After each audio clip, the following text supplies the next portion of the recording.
welcome everyone. Welcome to Startup Grind. I'm excited to chat with you all today about one of my favorite topics, ethical AI. As you all know, at Google, we feel really passionately about creating great technology. But I think even more so, we feel very passionately about setting the standards for which we interact with that technology, and particularly around AI, machine learning, as a lot of that's under development. So just for some extra context, I know some of you may be aware that last summer we announced our AI principles.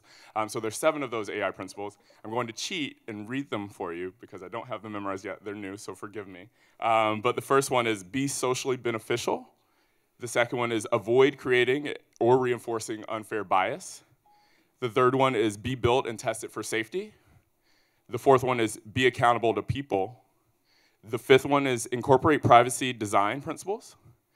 The sixth is uphold high scientific standards of excellence. And the seventh, which I'm excited to highlight today, is be made available for uses that accord with these principles.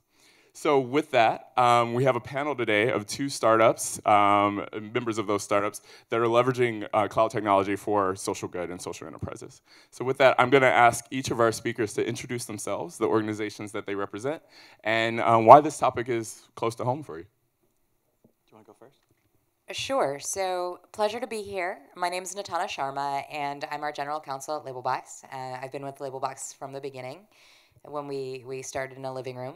And what we're doing at Labelbox is building out infrastructure to make and empower machine learning applications for everyone. And so what we've been living with in the state of actual industrial AI for production today until now is that in order to actually build out industrial machine learning applications, you really need the infrastructure to manage out your data and to support your quality assurance and making sure that you actually have your data labeled and not just labeled, but labeled well. And so if you think about writing code, we take for granted tools and software to help you edit and manage your code, things like GitHub. But when it comes to machine learning and neural networks, we don't have widely available standard tools and software to manage out your labeled data and your models. And that's where Labelbox comes in.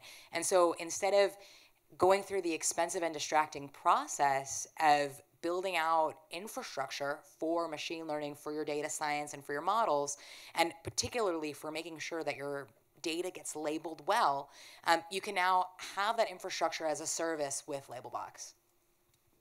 Awesome. Kian? Hi, everyone. My name is Kian Mirhshahi. I'm the founder and CEO of Mayday.ai. We're essentially a centralized AI-based platform for disaster information services, real-time and near real-time. We leverage geostationary satellite imagery as well as orbital satellite imagery, streaming drone services, a whole host of data aggregators, as well as social media sentiment analysis to bring that information to our governmental, commercial, and residential customers. So effectively B2B and B2C. We have added a whole host of features that are not currently available. So the idea of communicating locally around an event doesn't currently exist. You're probably used to getting Amber Alerts for events, which basically blasts to everyone. We've created localized events, localized messaging to dispatch first responders, but also communicate with folks that are affected during these events. And at the same time, we gather a lot of intelligence from our subscribers, like their pet information, if they have folks that are special needs, or any other intelligence that would help during a disaster management. So these are all new things that haven't been available in the past, and we're excited to share some of our progress with you. Awesome. So diving into Mayday, and I pulled up one of your videos from online Yes. to kind of try and understand it. Can you talk first and foremost why natural disasters and kind of what led to kind of the creation of Mayday? Absolutely. So in the past 20 years, the United States has incurred close to $1 trillion in damages related to natural disasters. What's astonishing is that $353 billion of that came in 2017. And 2018 also had record events like you can see in the video, the Car Fire and the Woolsey Fires were some of those events. I started this company really to bring real-time information to everybody, democratize the data that we've essentially are using from different sources and turn that to pertinent information. And at the same time, these events are becoming billion-dollar events. That's just a new norm. So my hope was to allow for real-time detection. Obviously, we provide prediction and forecasting services, but at the same time, try to contain these events. So we're using drones for a host of ways. I mean, drones are in their nascency, but they will be disrupting this industry substantially. We're using drones for reconnaissance, but we'll also be using drones for disaster management. So with wildfires, as you've probably seen, as soon as these events occur, you'd see these planes drop fuzz check on these liquids that cost $20,000 an hour and upwards. We have to borrow these planes from Canada. So drones can perform that task, precision spraying at an early stage, and stop and contain these events before they become billion-dollar events. So this is my hope, where we can provide real-time information, but we also try and contain and manage the disasters in a timely fashion, where from billion-dollar events, you're down to thousands and perhaps a lot less in terms of costs. In the video, what you see is what AI has done for us. So the yellow boxes present potential hotspots. Red boxes are confirmed events. And green boxes are false positives or events that have ended. We detected campfire at 6:32 a.m. So the time is Zulu GMT, but we were basically within seconds of detecting the campfire. The same thing with the Woolsey fire. So we're effectively the fastest platform working with NOAA and NASA in terms of detection. And we've essentially disrupted threshold-based algorithms to object change algorithms. So traditional models, the notion of using satellite imagery for disaster detection isn't particularly new, but a lot of these old algorithms use threshold-based monitoring. So for example, if the temperature of this area reaches 1,000 Kelvin, you're looking at a fire. What this produces is a ton of false positives, which is a operational nightmare. With object change detection, we've reduced that by 99% to a point where we can detect things real time. And we're hoping to leverage this further, so leverage AI further to complement our detection with Google, AutoML, and natural language processing. We've seen early success with our drone services, but we're continuing to use AI to complement and to use the data from algorithms to create closer and closer models that are essentially without any false positives and help us with real-time detection. Got it. So Mayday is interesting because Mayday is a very clear example of the using AI technology for social entrepreneurship. Labelbox, I was excited to have you join because I think with Labelbox, you have a little bit more of a direct impact or indirect impact on how a bunch of different startups or companies broadly are leveraging AI. So can you tell us a little bit about, at Labelbox, how you think about ethical AI and how does that kind of play into your mission? How does that play into your day-to-day? So one of the key pieces of what we're doing at Labelbox is supporting data labeling. And so if you think about what data labeling is for machine learning, it's teaching your machine learning algorithms how to actually sense in the world, how to see. And so the way that the data is labeled strongly affects the outcomes of the machine learning algorithms. And so one of the things that's really challenging when it comes to AI is when AI algorithms are built and labeled without paying any attention to bias, we end up with machine learning that's highly biased, whether it's racially biased or gender biased, and whether it's biased around the location that a particular person is. And so the tools that we're building on Labelbox actually support data science teams to get analytics and get a window into the trends and patterns of labeling in a real-time way that just before had to be done manually. And so we're really excited to see how teams around the world can end up leveraging these new tools to mean that their data gets labeled closer to actual reality and with less bias. And that's a key piece of how we're thinking about what we're doing with respect to social good. The other piece is that we're actually empowering many teams around the world to do AI and machine learning, and that means that there are use cases from energy to agriculture to data science to ocean science where Labelbox is being used to actually support developing machine learning. And so we're able to see our impact across a wide range of industries. And one other piece is that we actually do have an education license and a nonprofit license on our platform. And so we do take an active interest in supporting students and nonprofits to get access to this tool. Got it. No, so a lot of what you guys were talking about kind of talked about what was coming up. And I think for me at Google, I get really excited to see a lot of these early stage ideas kind of become solutions that can really have a lot of impact. So with that, I thought I would break it up and allow you all to see a couple of examples. Sorry, the mic keeps going in and out, but see a couple examples of startups that other startups that we're helping through programs at Google before we get into kind of some of the forward-looking thoughts. So with that, a quick video.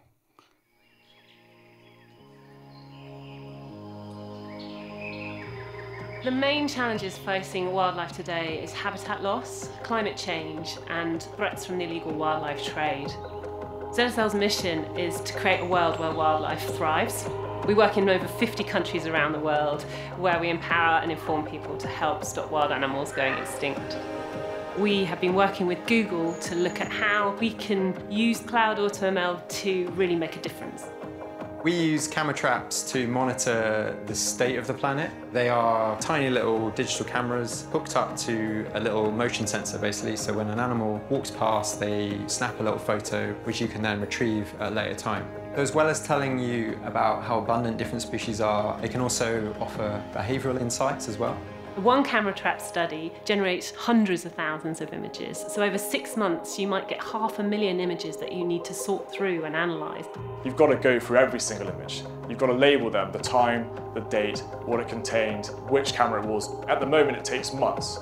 If we can speed up the analysis from 6 months to just days, that's revolutionary in our conservation efforts. Google Cloud AutoML allows conservationists who are non-coders to use machine learning to create image recognition models to identify species in camera trap images.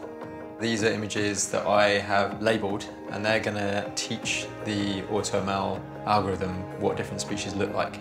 If you can just auto-ML it, you could go, show me the images that are empty, show me the images that have the animal that I'm interested in. You can actually use your scientific research and conservation time to do conservation rather than doing data analysis. We might use the data to actually influence policy change or conservation action. AI is going to play a really big part in collecting all the data together from wildlife conservation sites around the world. And if we do that in real time, we can use AutoML to really monitor the pulse of wildlife across the planet.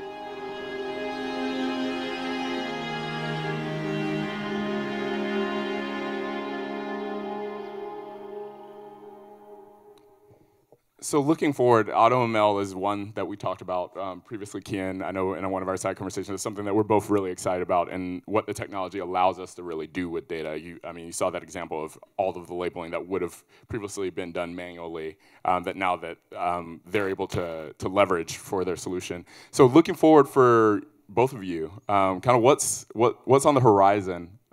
It could be technological, it could be from a principles and policy standpoint that gets you excited? So for me, with my general counsel hat, I think one of the things that I'm reflecting very deeply on, and also as a citizen, is how are we going to handle questions around our data and our data privacy?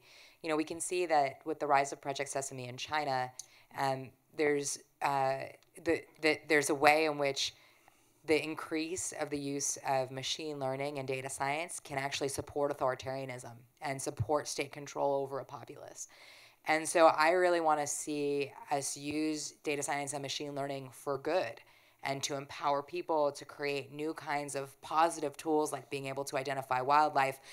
And it's really important for us to be aware that this data can also be used for harm. And we've got to be thinking about that as the people building out the tools that will support the creation of these new applications. Kian? Well, there are a few things that we're really excited about. The AutoML project has shown a lot of promise in terms of auto detection of natural disasters. We've been able to successfully train it for wildfire and fire detection. So effectively, you'll see autonomous detection with drones flying over high-risk areas. We have satellites at 25,000 miles above sea level, and you have drone visibility at 400 feet. So you have these different layers of visibility that we're going to leverage with AI to improve detection and then to help with prevention and forecasting as well. I'll be very excited about our pilots that are coming up in Southern California. We're partnering with a host of cities to launch this in mid-March, and we'll be making this platform available in May for everybody. It's free for students, so you'll probably see us across the country in different campuses. Our hope is to have this available for everybody by October this year. We wanted to cater to wildfires because after storms in this country, which are slow and evolving systems that you can kind of predict and plan for, wildfires are highly unpredictable. So we're very excited. Do you mind holding the mic? I'm sorry. Do you want me to repeat all that, or do? So we're very excited about the potential that this platform can have in terms of saving lives and providing pertinent information when it's needed most. AI ultimately is about providing automation and efficiency, and we're very excited to be partnering with Google and a whole host of other folks to bring this platform to first responders as well as residential and commercial users. Got it. So flipping that, and you kind of alluded to some of the challenges or kind of things that might keep you up at night around AI and kind of the technology coming out. We'd love to hear from both of you, what does keep you up at night? What makes you nervous about from a technological standpoint or an application standpoint around AI? So one of the things we think a lot about Labelbox is, AI alignment. And what that if for those of you who are familiar, there are some people in the world, famously Elon Musk and others, who are worried that AI might run away from our control and end up really being a Terminator scenario where you see AI come out and be used for our ill, not even in a way that we can imagine. So the AI kind of runs away, and one way of understanding this is the AI kind of, if you tell an AI, hey, make paperclips, you're going to end up with a universe filled with paperclips. So, one of the things that I think a lot about is how do we not become paperclips, which is how do we learn about how we can, and how do we create ways of labeling our data so that we teach the AI to do what we want in ways that we can predict. Like that. I'm just picturing paperclips right now. So, Kian, do you have anything to add? I think so. There are a few things that keep me up at night. Obviously, getting to the market in May to cater to the wildfire season is the biggest worry that I have. Honestly, I think AI will be autonomous and in many ways a part of our life, just like the way computers are today. It will be the backbone of everything and every industry that you see. The question is, for me, not so much around the ethics around AI, but the ethics around the data collection. Without data, AI is redundant and useless. So what are the ethics around the life cycle of that data that we're gathering from the time that we design these studies until the time the study is done and then beyond?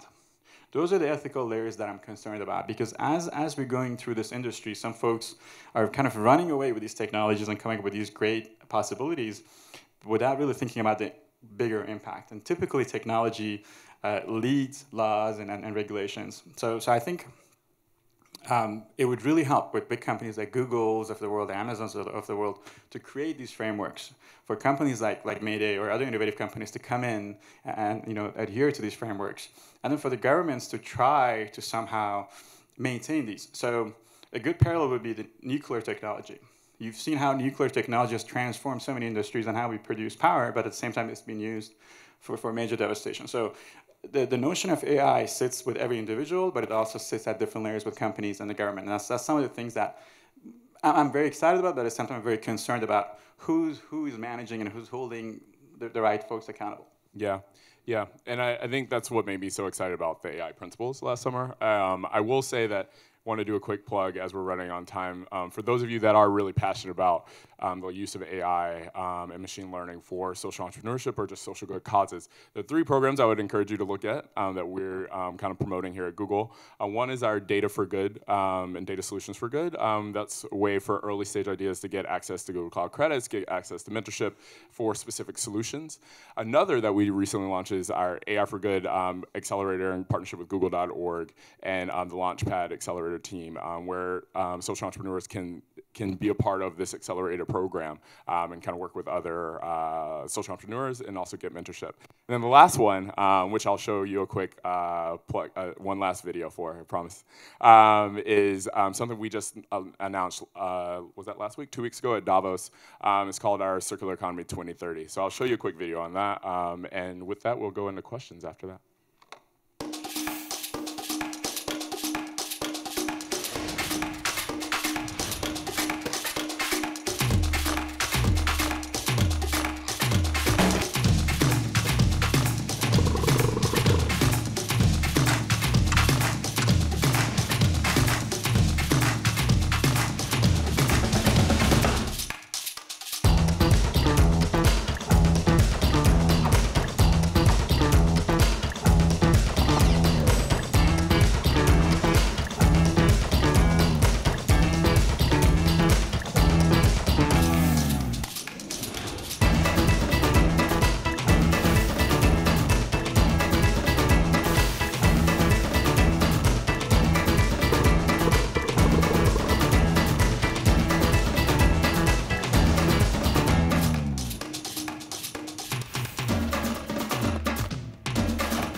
Awesome. And for those of you interested in this initiative, the applications are definitely still open. So definitely come reach out afterwards. We'd love to have more and more. The more ideas, the better, and the more companies, the better. So do we have time for questions? A few questions? Yeah. We do. So we have time for a couple questions. Want to thank our speakers first and foremost, though. So quick round of applause.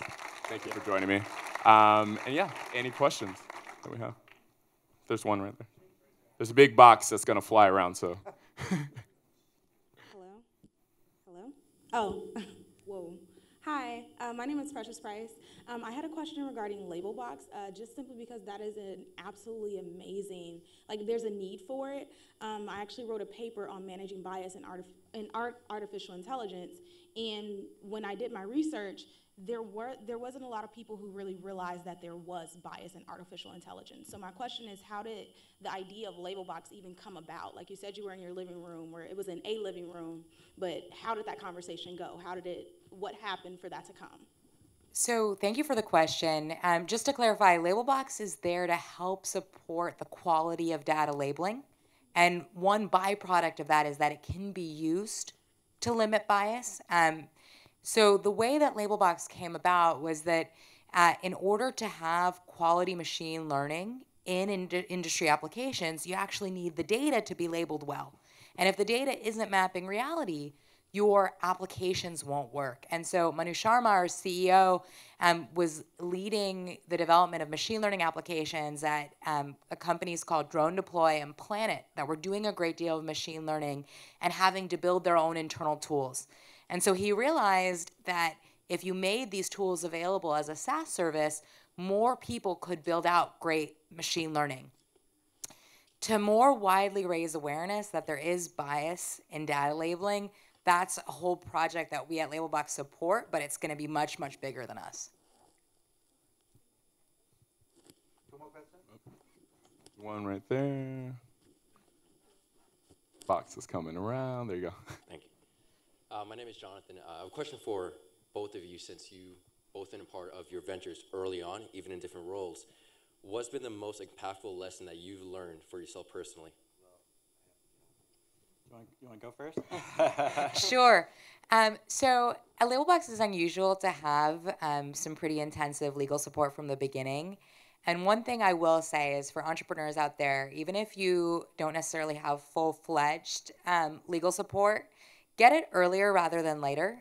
It's much, much cheaper and easier to do things the right way from the beginning than to fix them later. Biggest learning lesson for me so far has been getting the right data for our projects. We have partnered with NOAA and NASA and a whole bunch of other folks where we get the quality data that we're looking for. But to continue on this path, we're using a whole host of different assets to get the basically the data that we need to provide real-time information. This, as you probably heard from the previous speaker, is a long and tenuous journey, going through the government cycles and talking to different folks. And just that process has been a big learning lesson. So I guess the takeaway is if you're working with government entities and other players that are helping a company, understand the process of working with the government, understand what channels and paths you need to follow, and add that to your plan so you're not dealing with surprises. Awesome. Are we at time or one more? One last. One more. Question. Oh. I don't know if I can keep this short, but I'm helping a social enterprise to solve the problem of preventing suicide and self-harm, predominantly on social media scanning. We were wondering, a lot of the time social enterprises get challenged by how do you monetize this while it's AI for good. You know, you need technology to do the right thing. What's your view on that, and how does social enterprise overcome that challenge? Anybody wants to answer? So I think that's a great question. It really, it's a journey for a lot of people. So when you talk about social enterprise and AI, how many of those companies have you heard of before? Probably like one or two, 3, 4, 5, a handful of people. So I think it's a journey for a lot of solutions that are practical and immediate. You might get a lot of support, and the monetization will come with that, as we've been kind of seeing in our early presentations. But with other, I think, AI-enabled causes, whether it's for social good or anything else, it's just a journey where you have to go through that cycle and showcase folks that are used to doing things differently. We're creatures of habit. In this room right now, probably 99% of people don't believe what we're doing. And that's not to denigrate anybody, it's just that we get used to things, we become skeptical about change. So to go through that change, I think you have to have the patience, you have to educate, and then eventually monetize these platforms. Obviously, there's some that remain nonprofit and can become privatized or monetized, but I think it's just that journey that you have to go through to showcase that AI is about efficiency, it's about automation, and will disrupt a lot of our industries as we know today. Yeah, and in closing, I would just say find as many supporters and advocates while you're early as possible, because there are so many programs out there that exist to support early stage entrepreneurs and early ideas. So I'm happy to chat about that sort of stuff too. But awesome, well, thank everyone. Appreciate you coming on, and hopefully it was an engaging session. Please give it up again for Jason, Kian, and Nathana.